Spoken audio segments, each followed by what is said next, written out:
At least 1,000 birds were killed in one day in early October, when they collided with a single Chicago building, McCormick Place Lakeside Center, the largest convention center in North America. A paradigm of architectural modernism, the Lakeside Center was built in stages from 1960 to 2017, and is a steel, concrete, and glass behemoth.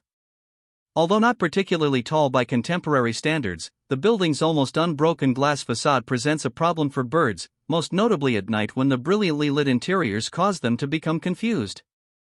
The 1,000 killed that day were a small proportion of the millions of migratory birds that were moving southwards across the continent to their wintering grounds, a journey undertaken twice yearly by these animals. What makes this mass bird death unusual isn't the number of animals that died. The American Bird Conservancy estimates that up to 1 billion birds suffer the same fate every year, but that it garnered so much public attention. This was thanks to the Chicago Bird Collision Monitors, a volunteer group that has recorded bird strikes in the city since 2003. According to their records, this was the largest number of dead birds recorded in the grounds of one building over a single day. One way to prevent bird strikes is to pay more attention to the design of glass buildings in cities. Chicago set an example for this in 2009, when U.S. architect Jean Gang's Aqua Tower was completed. Its wave-like facade and fritted glass were in part designed to stop birds flying into the building's windows. Fritted glass is printed with ink and contains ultra-small particles of ground-up glass, giving it a frosted or otherwise slightly opaque appearance. This was just one aspect of Gang's effort to naturalize the skyscraper buildings that are typically composed of straight lines on account of their steel or concrete frames. As the Catalan architect Antoni Gaudí once quipped, there are no straight lines or sharp corners in nature. Bird-safe glass. The Aqua Tower has curved balconies to soften the hard edges of what is an otherwise conventional skyscraper. The wave-like rippling effect also serves to minimize wind shear and create shade. In tandem with the fritted glass, the reflective qualities and hard edges of the glass are dampened, helping to prevent confusion, particularly at night. The tower demonstrates how architectural features usually chosen to enhance human lives can also benefit other organisms. This challenge was taken up by Buffalo-based architect Joyce Huang in her project No Crash Zone from 2015. Huang temporarily applied patterns to the windows of the Sullivan Center in Chicago, ostensibly to deter birds from flying into the glass, but also to add aesthetic interest to the material itself. Huang has argued that architects can still use glass in buildings, but with a little imagination, they can incorporate graphic ornamentation that will please us as well as other creatures, or maybe just not distract them. More easily applied design solutions include bird-friendly film, a laminate of dots applied to glass to help birds see windows as objects rather than transparent, which minimizes the risk of collision.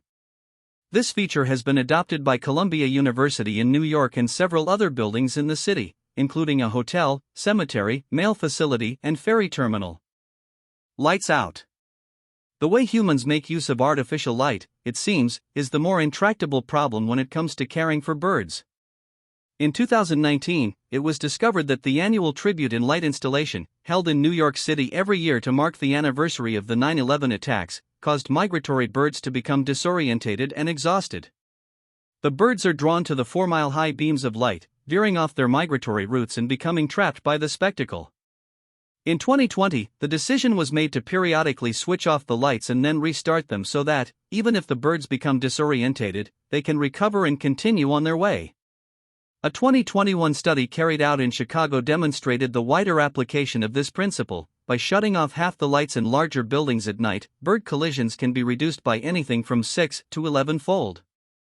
At the time of writing, a change in the law is being debated in New York to prohibit nighttime illumination of unoccupied buildings.